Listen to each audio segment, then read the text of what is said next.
സുഭാഷിതങ്ങളുടെ പുസ്തകം 3-ാം അധ്യായം 31-ാം വാക്യം. അക്രമികളുടെ വളർച്ചയിൽ അസൂയ തോന്നരുത്, അവൻ്റെ മാർഗം അവലംബിക്കരുത്. അക്രമിയുടെ വളർച്ചയിൽ അസൂയ തോന്നുകയോ അവൻ്റെ മാർഗം അവലംബിക്കുകയോ ചെയ്യരുത്.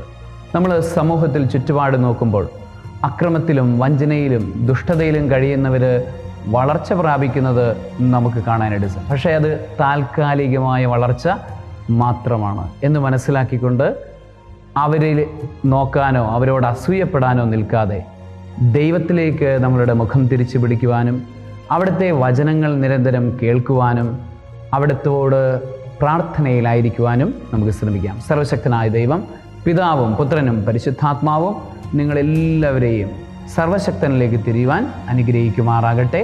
ആമേൻ.